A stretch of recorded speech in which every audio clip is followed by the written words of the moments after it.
The Lord be with you. I'm Deacon Keith Fournier, and our first reading is taken from the book of Genesis. Yahweh God said, "It is not right that the man should be alone. I shall make him a helper."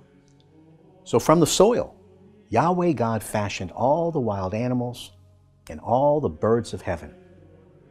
These he brought to the man to see what he would call them. Each one was to bear the name the man would give it. The man gave names to all the cattle, all the birds of heaven, and all the wild animals. But no helper suitable for the man was found for him. Then Yahweh God made the man fall into a deep sleep. And while he was asleep, he took one of his ribs and closed the flesh up again forthwith.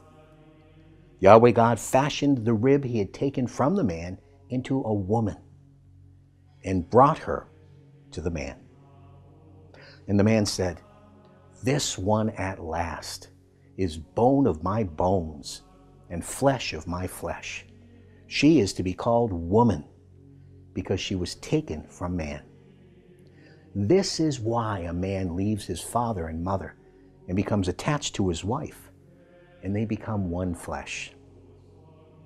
Now both of them were naked, the man and his wife, but they felt no shame before each other.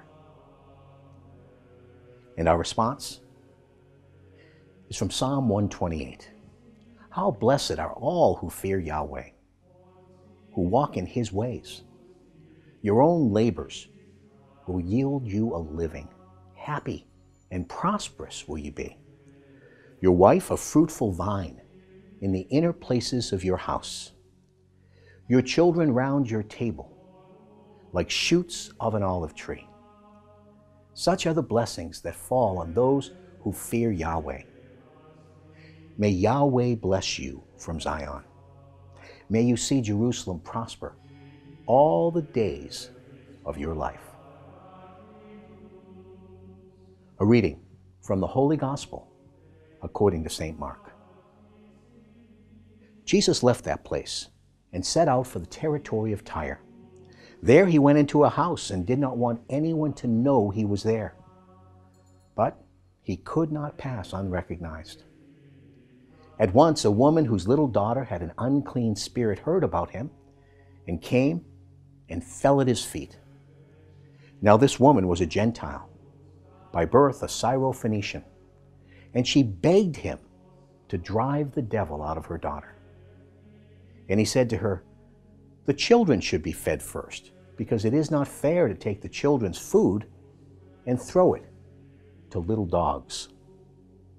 But she spoke up.